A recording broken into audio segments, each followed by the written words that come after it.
Madam Chair, we are live. Wonderful. Thank you so much. And at 5:01 p.m., I'm going to call the Wednesday, June 18th Quality of Life Committee meeting to order. May I please have a roll call? Councillor Castro. Presente. Councillor Chavez. Here. Councillor Garcia. Present. Councillor Faulkner. Here. Madam Chair. Here. Madam Chair, you have a quorum. Thank you so much. All right, moving on to approval of the agenda. We do have some items that are being removed. Marcella, or is it one item or I think just one? Madam Chair, it's one item. It's item 6W. Let me find it.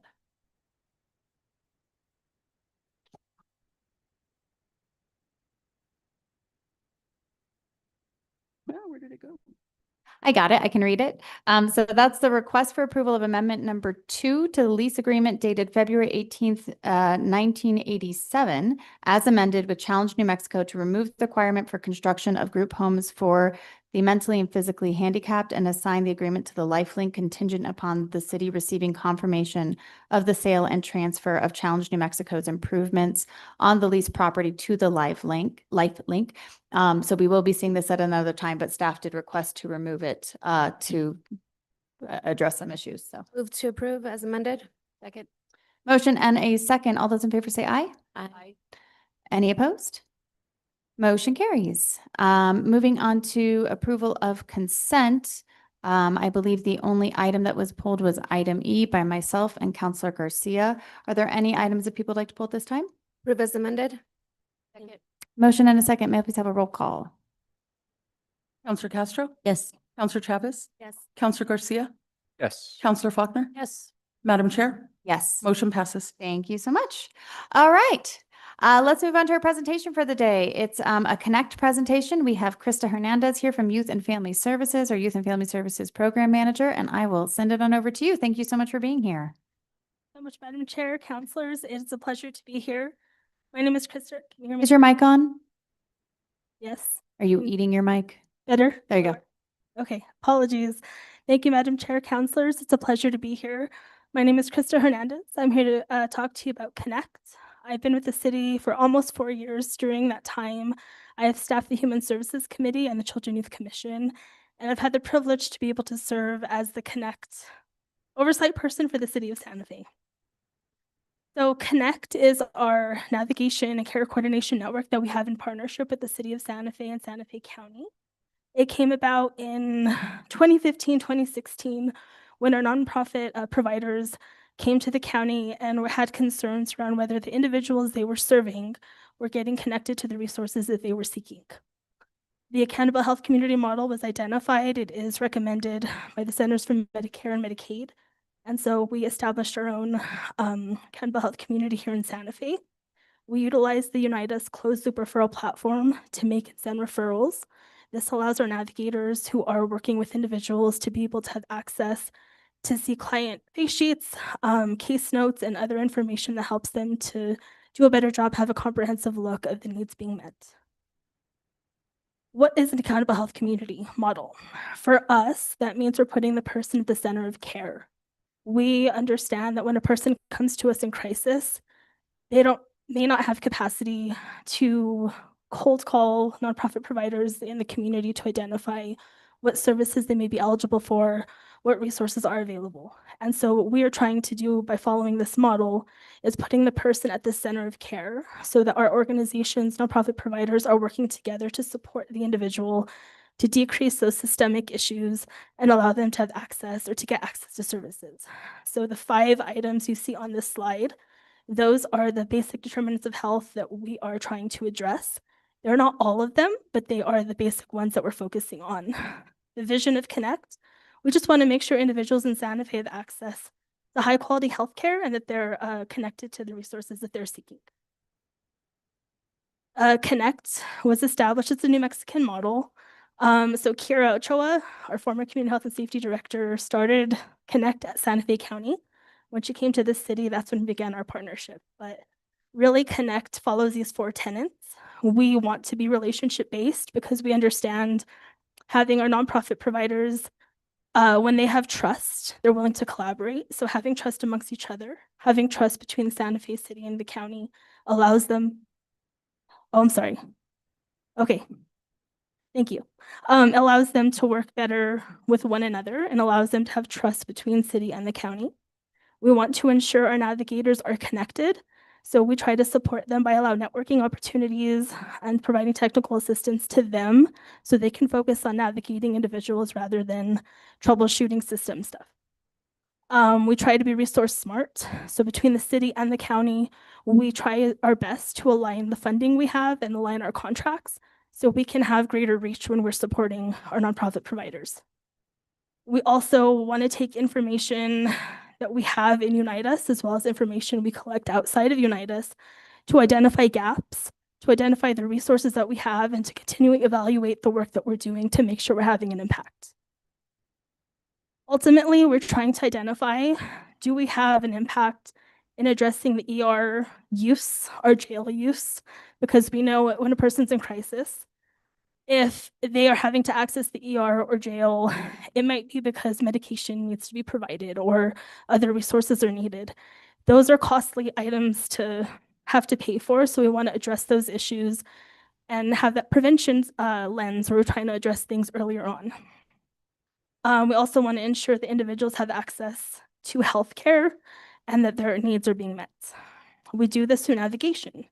Navigation can happen with different individuals working at organizations. And we also standardize the work that we do to make sure the things that are being done in the community are standardized. We're able to compare data between organizations. A brief history of Connect. It's a lot of information, but we started 2017 at Santa Fe County. We started with 13 navigators across 8 organizations. In 2018, we began using Unitas. So April 2018, we began making electronic referrals here in Santa Fe. Prior to that, we were really,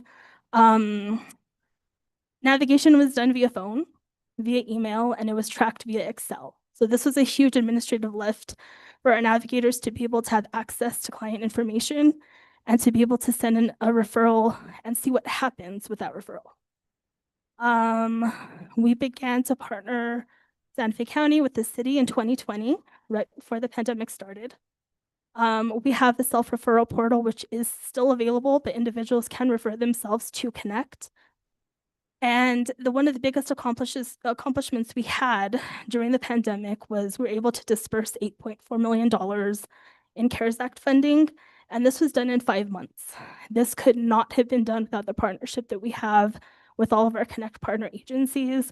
They did an amazing job. They rose to the challenge, and we're so grateful to have been able to support the community during that time.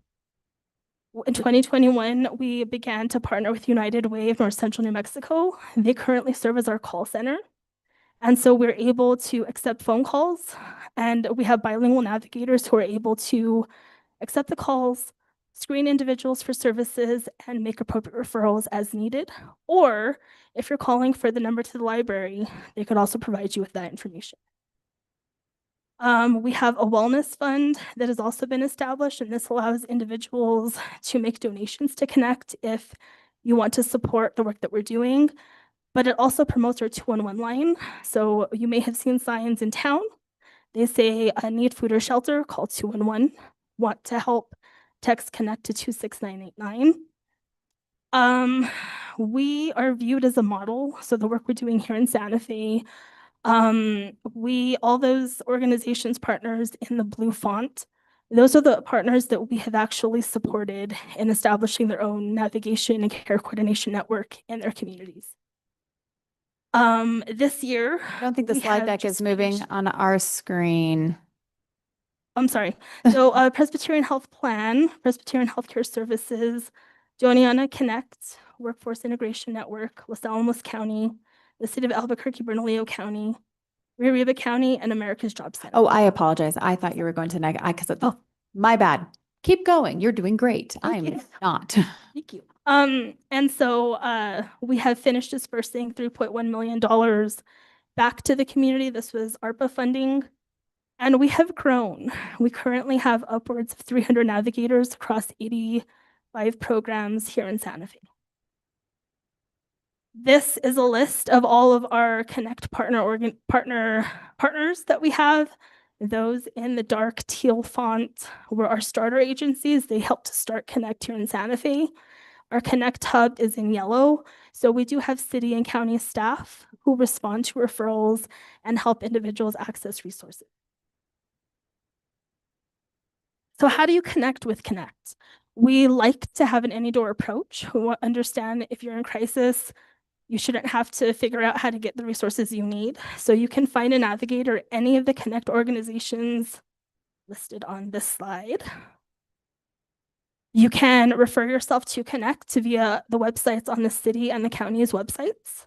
And to the right is a screenshot of what the information we ask. This information can be translated to several other languages as well. Or you can call 211. And so, as I mentioned, our bilingual navigators respond to those referrals. So what does it look like for an individual who's accessing the resources in Connect? If someone calls 211, shows up at a partner organization, or submits an assistance request form, a navigator receives the information. They will screen them for other needs because we understand if an individual presents with a food need, they're kind of like an iceberg. Through the course of screening and other discussion establishing that rapport, you may come to find out that there are transportation, utility needs, maybe housing needs. And so the screening really guides the referral. We always gain consent for any individuals who have their information entered into Unite Us. And so the digital consent can be obtained, the referral can go out. Whoever the referrals go out to, the navigator can identify if the receiving agency has accepted the referral, if the referral is under review, or if it's been rejected. That allows the individual in crisis to not have to receive the rejection. It allows the navigator to receive the rejection and to be able to refer elsewhere. And ultimately, you can review case notes, you can review other screenings, and you can track the outcomes to identify, I refer Tom for a food need. Did they get the bag of food? I refer them for utility support. Are their utilities paid? And so that's what the journey looks like for someone receiving service. Tying this to many of the agenda items that I apologize I had to bring to you all today, the city of Santa Fe is investing in Connect. And this is how. City of Santa Fe funds navigation and safety net services. So I believe there are 19 contracts, 3 of which have gone to city manager, 16 of which are on agenda for today. Those are all for safety net and navigation services to fund providers to provide these services in the community. We have a Unite Us contract that's not on today, but we have a United Way contract. We are funding a position at United Way in order for them to provide navigation services to Santa Fe. The Aspen Solutions contract that's on for today as well, they are a data consultants. So we are funding them to support grantees to track data and outcomes at that local level. Some data points, I'm not going to get super specific because I'm sure I'm almost out of time. We can track through Unite Us the cases that are created.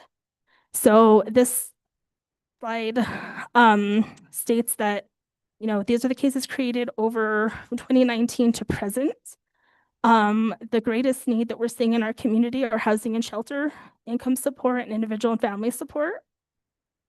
We can identify whether cases have been resolved or whether they have been unresolved, and we can dig deeper into the reasoning for if it was resolved, why.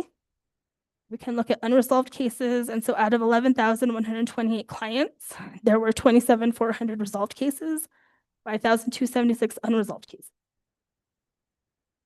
And ultimately, out of the 11,201 clients served, of those closed cases, 93% of individuals had their food needs met, 69% had their housing and shelter needs met, and 91% had income support needs met, which those are great numbers. Tying it to Human Services Committee, the contracts on today's agenda are funding recommendations of the Human Services Committee. These are their funding priorities. We go through an extensive process to identify these every 3 to 4 years. Identify what safety net and navigation means, what it looks like in contracts, And then we also track these numbers. So grantees are able to submit mid-year and end-of-year data to tell us how many numbers were served, how many individuals were navigated, and how many received safety net services. Safety net services are the things, the bag of food, behavioral health treatment, respite care. Navigation is the linkage of services. Diving deeper, this is broken down by our current contracts. These are the mid-year reports. So I don't have data to show you from the new set of contracts we're trying to get approved, but these are the current contracts. We have it broken down by safety net and navigation, numbers served, numbers billed. Many of our nonprofit providers tend to serve more than they're able to bill us because we have a set amount in the contract. And for the new 4-year contracts that we're bringing before you today, these are the 19 organizations broken down by whether they'll be providing navigation and safety net, navigation or safety net. Human Services Committee has a budget of 1.24 annually, and that's 2% of the city's gross receipts taxes to support individuals ages 18 and older. The other hat that I have been wearing is to staff the Children Youth Commission. Just wanted to share information about them as well. These are to the left are their funding priorities, our safety net navigation definitions, and these are their mid-year numbers as well, just to show these organizations are broken down by organization who's been awarded funds. They're in their second of third-year contracts, or year of their contract, and they are tasked with serving children and youth ages 0 to 21. We follow the same kind of funding recommendation process. They update their strategic plan every 3 or 4 years. And that's their mission, is to serve or support organizations to provide safety net and navigation services. They have about 1.14 million annually. And as I mentioned, they are tasked with supporting with the provision of safety net navigation services to children and youth ages 0 to 21. I want to say thank you because the governing body has supported Connect, and I don't know, I'll go. With a short-term cash assistance over 9 months. So the 9-month funding was able to serve 209 households. The ARPA short-term cash assistance for 12 months was able to serve 98 households. And this year was the first year that we received one-time funding allocation for Connect flexible funds in the amount of $150,000. And those have gone to support individuals with utility, transportation, rent, and food needs. And I'll take this last slide. And before I jump in, I also want to just say a huge thank you to Krista for the incredible work that she does in managing this program. And, you know, I think there's a lot of folks on the dais who want to talk about results and see results. And there's some very comprehensive data that Krista and the team have put together that we can share from the mid-year reports as well as from the Aspen Solutions team. No presentation is complete without an ask. There's as folks have seen, as counselors have seen, astounding need in our community. And these two mechanisms for getting funds into the hand of local providers together account for 35 some odd organizations, maybe even a little bit more, for about 5% of GRT. I think there's I think that amount, while generous, is only getting us as far as we can with 5%. So I think there's interest in seeing what it would look like to try and increase these funds and scale the impact that we can see in our community. So any opportunities to have that conversation, I believe, are welcome, and staff will be excited to have them. Also, I think one of the challenges of this program is that it's incredibly robust, but it's only as good as it is if people know about it. So really trying to help promote the use of referring individuals to these entry points, whether it's the self-referral portals or through 211. That's our single dual points of entry into getting people connected to the variety of services, or the more than variety, the astounding number of services that exist in our community. So thanks again to Krista for pulling this presentation together. Thank you so much. Krista, did you have anything else to add at the end? Thank you so much for your time, Madam Chair, Councilors. Wonderful. Thank you so much for being here. Really, it actually is really exciting to see how much this has grown since 2020, including the way that it is being tracked and measured, and really appreciate all the work that's gone into this. I know it's been quite a lot. Questions, comments from the committee at this time? If not, I have a question. This is a little serendipitous, given that the contracts are on here. And I'd actually pulled E more to discuss the contracts as a whole, which is wanting a better understanding on those of what each organization is doing. So the contracts are pretty general, but knowing this list of organizations, we know they're not all going to be doing the same thing, and that's important to know what the variety looks like. So I would actually be curious to hear, and whether it's now or whether it's at the next item, looking at these, we know a lot of these names, but not everybody does. If you could provide some more information on what service we're really looking at. For example, I actually don't know the Coming Home Connection. I'm not sure which one that is. So if you could just briefly go over and discuss what these would look like. You don't have to know all the metrics or anything like that, but in general, what is their piece of the pie that they're taking of this entire effort? Thank you, Madam Chair, Councilors. And so Coming Home Connection actually serves older adults. They have about 4 or 5 programs they offer at that local level. And so part of it might help to understand the process. What tends to happen, we put forth an RFA, so request for application. This is done electronically. Information is sent out, we publish it in the newspapers, so organizations can apply for funding. Within the RFA, we identify how much funding is available. This year, I believe, is $150,000 per year. And so grantees are able to apply and tell us what they are willing to do. They can either select from navigation or safety net or both. And so those are the options they have. Safety net, as I mentioned, it's the thing. It's the bag of food. It is respite care. It's diabetes education. Those are the things. The navigation, that's the connection. So we screen individuals to identify their needs, make those referrals. That's done in Unitas. And so there are certain expectations that differ based on the navigation versus safety nets. And if I apologize, I could pull up Coming Home Connection. You don't have to just specifically do them, but I'd say, Okay. like, I'm looking at a page 7 or slide 17, and just kind of a very brief, information around what these each do. If it was their one-liner, what would it be? Absolutely. So Coming Home Connection, that is older adults. They provide in-home cleaning services and caregiving services.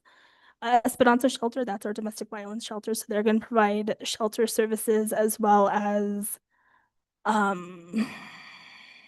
apologies, these contracts are new to me as well.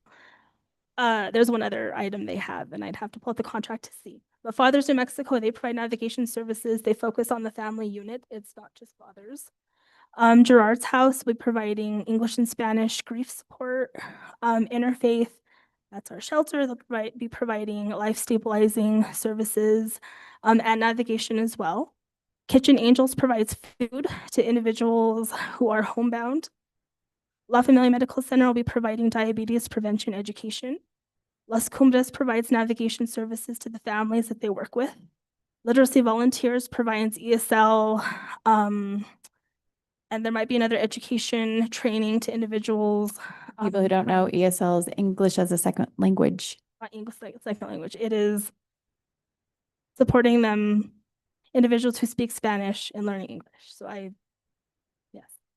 New Mexico Immigrant Law Service or Law Center will be providing navigation services and immigration legal services. Santa Fe Dreamers Project will be providing naturalization, green card, and DACA services.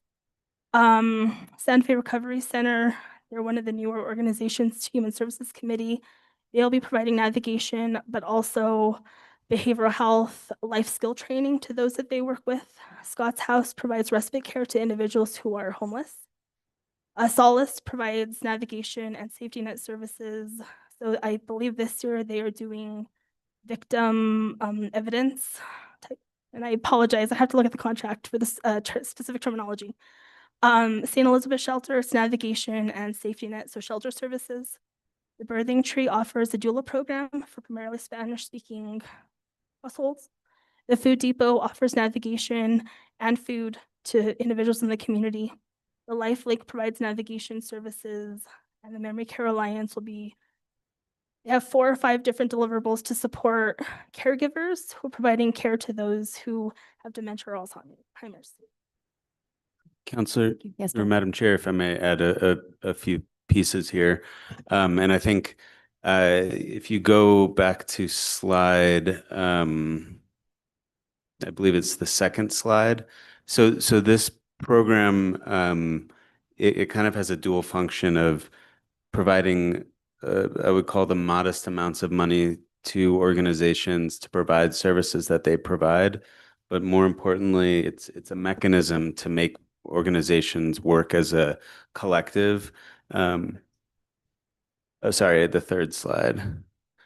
As a collective to provide this broad network of services that ultimately treat the conditions that lead to an individual's health. So the providing navigation and life stabilizing services, those are these kind of broad categories, but they ultimately allow this to be a network of people that we can incentivize to be on our closed loop referral system, because otherwise, if we provide funding to organizations to only provide a specific set of services, they might act as a silo and not be incentivized to say someone goes into the Food Depot looking for nutrition support, but they show up also needing substance use disorder. The Food Depot doesn't necessarily have the incentive to say, well, why don't you just, here's a brochure, as opposed to now that individual shows up at the Food Depot and they are intaked through a process and then referred out to the recovery center, who can then make sure that that individual is actually getting that closed full loop of service. So I think kind of it's both providing a little bit of funds to allow people to continue the services that they do, not by any means covering the full suite of services that they need to operate, but more than that, also incentivizing people to be in this network. Right. And to your point, it's whether it's motivation or just simply people don't know, because a lot of these areas are working with volunteers. And so they may come in because they're extremely passionate about, Kitchen Angels are very passionate about cooking and meal delivery, but they don't necessarily have the background of all the different information. And that was a big piece, as you mentioned, Unite Us. That was the requirement to get the dollars, is to get onto the platform. Correct. Am I remembering that correctly? Madam Chair, counselors, that's only for navigation services. Oh, interesting. Just navigation, because that process is a little bit time intensive. The safety net service, all our organizations are aware of Connect. And even if they are not utilizing Unite Us to make and send referrals, they know to send referrals via the electronic referral. So even if they're not participating in that piece, they are still making referrals to Connect. Wonderful. Thank you for clarifying that for me. I appreciate that. And thank you for giving more of the information. I think it is really helpful to know the wide breadth of services that are available within the community, because a lot of people don't know about them. So any other questions, comments from the committee? Thank you so much for being here. Don't go far, because we are now moving to item E, request for approval of a service agreement with Interfaith Community Shelter Group, Inc., for the purpose of providing overnight shelter, life stabilizing services, and navigation services in the total amount of $320,000, including NMGRT, through June 30th, 2029. We have Krista Hernandez and Director Hammond Paul. Did you want to state something or want to go straight to questions? Madam Chair, I think Krista did an excellent job overviewing kind of how all these contracts fit together. I'm up here to answer some questions. I'm sure there will be others that Krista will be better positioned to answer than I am. Got it. Thank you. So this was pulled by myself and Councilor Garcia. So Councilor Garcia, over to you. Thank you, Madam Chair. Chris, I just have one question, because I'm assuming this proposal was approved prior to the termination of the lease agreement with Interfaith, and now there's no longer a shelter for them to operate upon the end of next month. So how does that impact this request in front of us?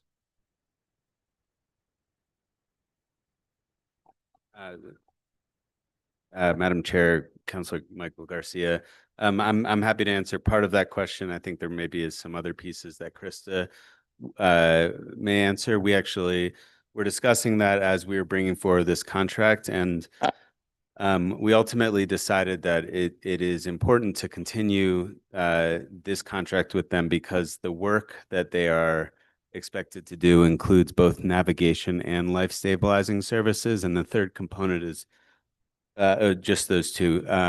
So it's not specific to them running a shelter, and the variety of, and this was something that had been articulated in previous evenings up here, that we are hopeful that the organization will continue to serve this community.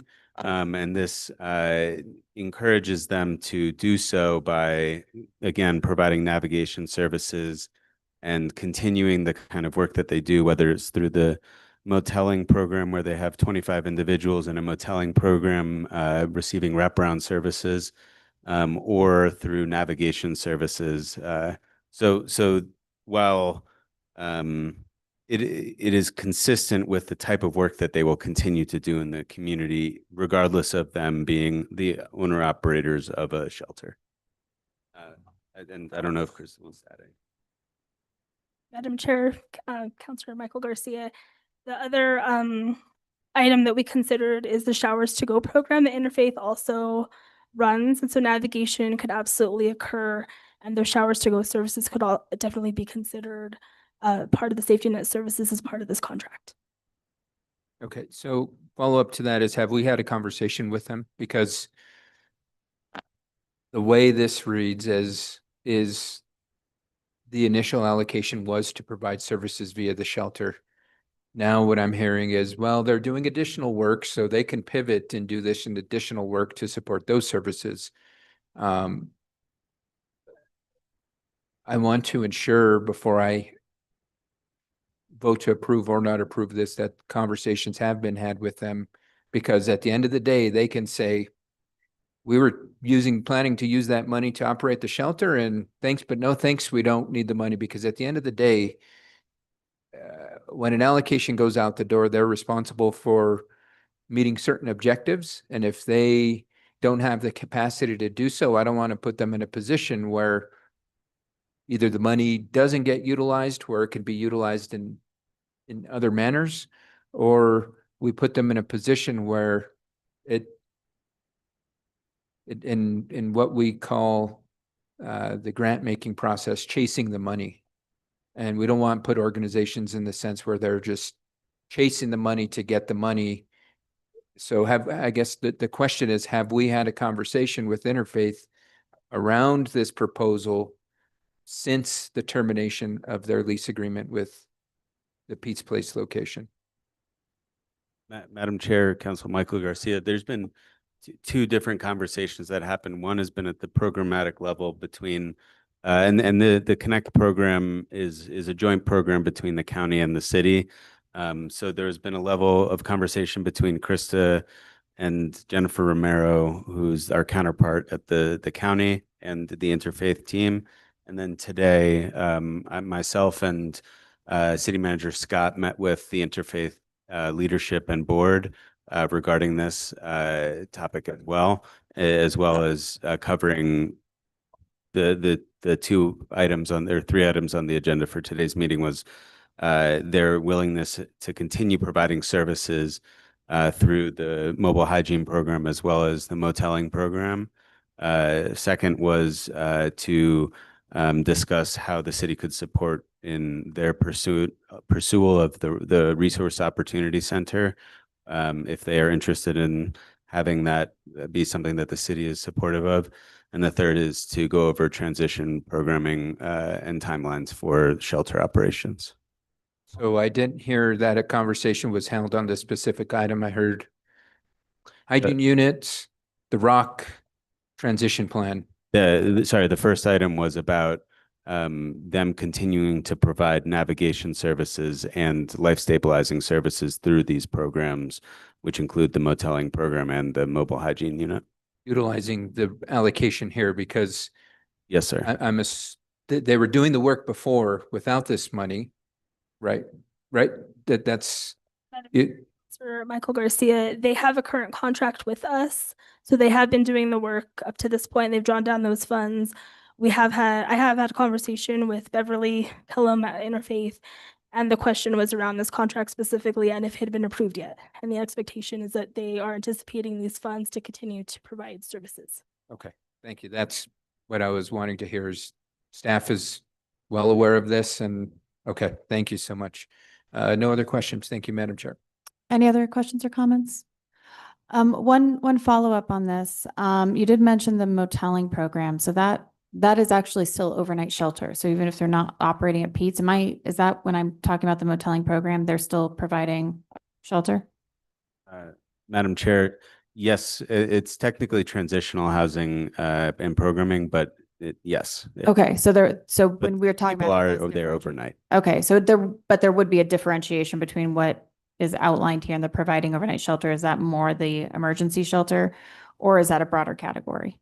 That's sorry, can you restate the question?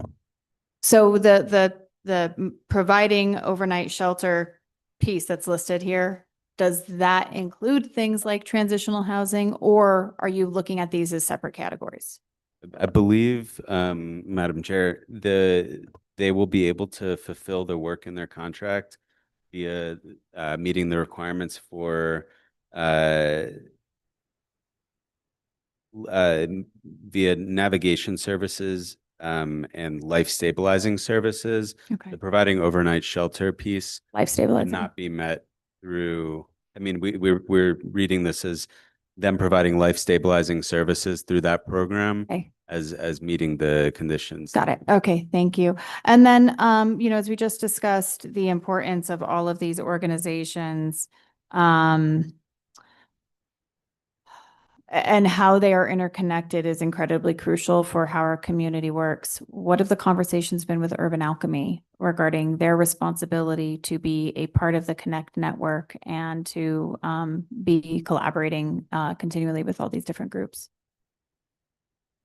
Madam Chair, thank you for the question. We have articulated very clearly that we expect them to be part of the community of providers in our city, and they've clearly communicated to us that that is their expectation as well.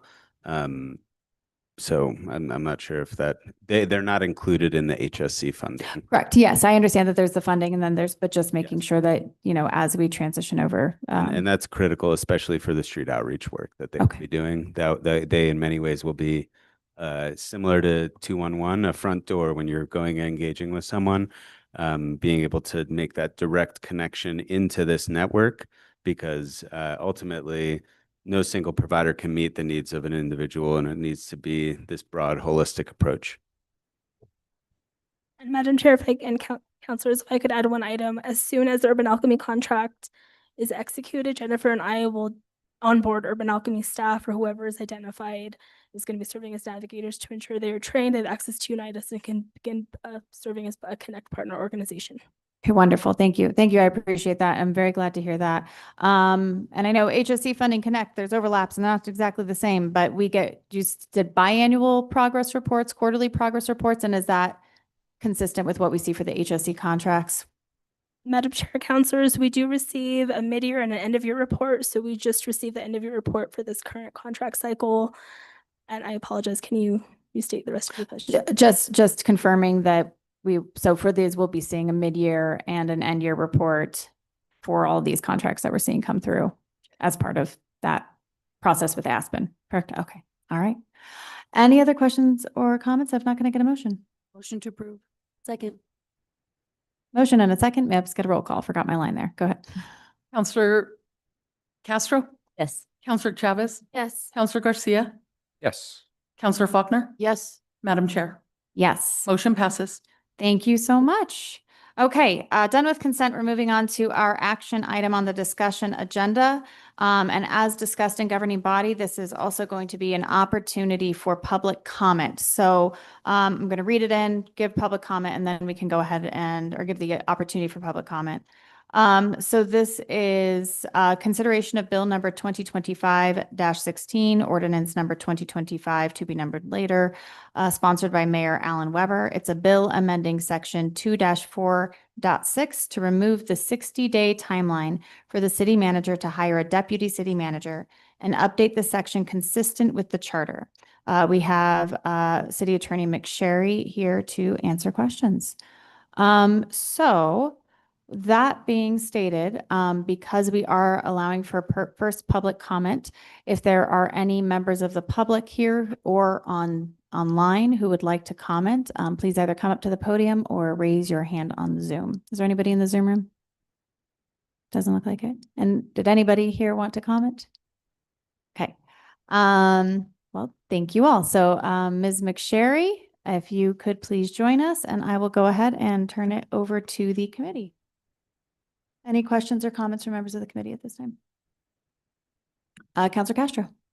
So I just wanted to state on the record, there was a comment made at governing body about us missing deadlines. So if there's any way that we could possibly try to be more diligent with our deadlines, that would be great. Just in general in life? Okay. Any other thoughts on this? Motion to approve. Second. We have a motion and a second. May I please get a roll call? Counselor Castro, Yes. Counselor Chavez, Yes. Counselor Garcia, Nope. Counselor Faulkner, Yes. Madam Chair, Yes. motion passes. Wonderful. Thank you so much. Appreciate that. Moving on to matters from staff. Thanks for being here, Aaron. I hope you enjoyed the walk down to the podium. Over to staff. Dr. Montoya. Madam Chair and Councilors, we have a lot happening this month across town. The Currents Art and Technology Festival is still in process through the weekend at El Museo Cultural in the Rail Yard District.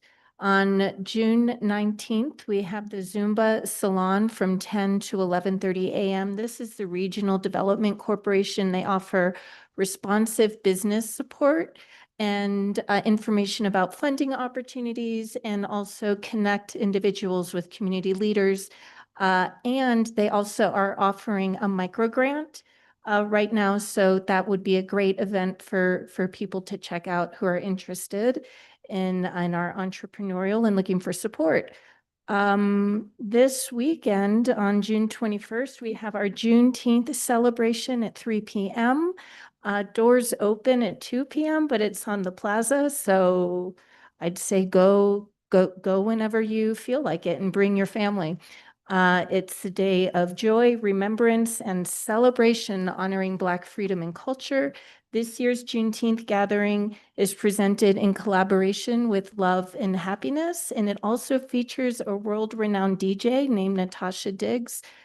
There's going to be vendors and activations and jazz and blues bands. It's going to be awesome. Food, craft vendors. It's going to be a lot of fun. On June 24th, that's a Tuesday at 6 p.m., we're going to have a Books Behind the Business series get together at the Southside Library. This is going to be really interesting because we're going to feature two local entrepreneurs, Ward Hendon of Dangerous Ventures, and also Kaylee Shoemaker, who owns As Above, So Below. On June 25th, we're going to have an Equal Grounds event. It's the Pride edition. It's in the morning from 8:30 a.m. to 10 at Harry's Roadhouse. So come and join the community conversation to talk about what it means to be a safe space. And then on, Saturday, June 28th, we have our Santa Fe Pride Parade downtown. That starts at 10 a.m. That is going to be a lot of fun. More than a parade, it's an opportunity to come out and celebrate our LGBTQIA+ community through pride and visibility.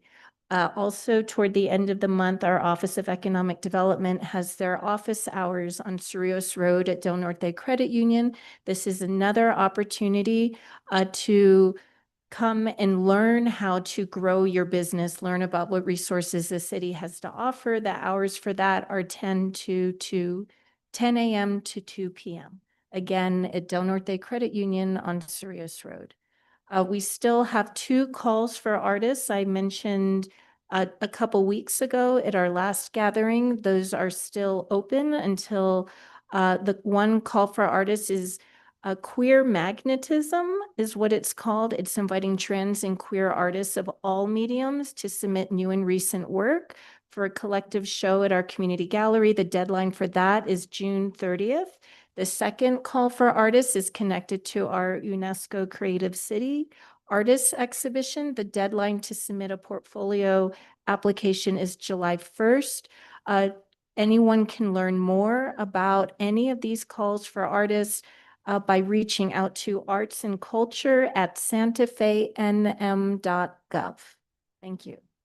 Wonderful. Thank you so much. Director Hammond Paul? Madam Chair, councilors, just a few quick updates from the Community Health and Safety Department. The first is that our libraries and recreation centers will be closed tomorrow for Juneteenth. There has been ample notification, and that is up on the websites in case any constituents ask. There is a host of programmings that are listed on the library website as well as on the recreations websites that I really welcome folks to take a look at daily, weekly programming that is really exciting. A lot of it focused on Pride Month at the moment. I'll also say that on July 1st, there was just an announcement that went out today. There is the community engagement event around town halls, and that is being promoted on city channels, including social media. And we will be really excited to welcome constituents from across the city to attend. So with that, thank you. Wonderful. Thank you so much. Marcella, anything from you today? Any matters from the committee? Councilor Castro? Just really quickly, there is an early neighborhood notification about the Shelby Street Bridge on June 24th at 4 p.m. at the New Mexico State Land Office. So if you're interested in that bridge, come stop in. Wonderful. Thank you so much. Matters from the chair. I'm sorry, Councilor Garcia, I didn't see your hand. Thank you, Madam Chair. Just want to pass along some recommendations on behalf of constituents. Thank you, Director Hammond Paul, for passing along the info around the July 1st community engagement event around homelessness. The feedback asked to pass forward is why limited capacity. The convention center can accommodate thousands of people, so we should not have a space limitation. Why making folks register? We should allow folks to just show up as they want without a RSVP. And then the time limitation, 6 to 7:30, that's coming from me. Just as a counselor, when we have these events, we typically spend half an hour, 45 minutes going over staff overview, and then 45 minutes of community engagement. And this is a topic that many can attest to. We've heard loud and clear residents have a lot to talk about this. And so I would like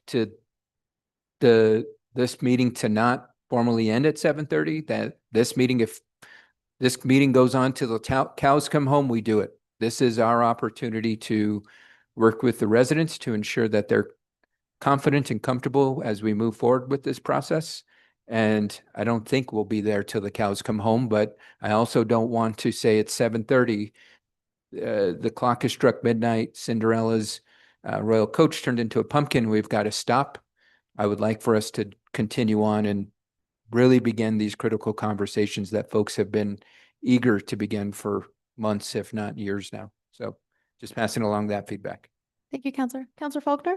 I have to concur with Councilor Garcia. I did receive a lot of emails about this. I do think we need to broaden the amount of time. And I feel like it should be more open, like people can just walk in and have an opinion. That's how we do our town halls in District 3, is it's open to the public. We have a larger period of time for the public to speak. And so I think by making it restrictive, we're furthering the mistrust from the community that's already exists on this issue.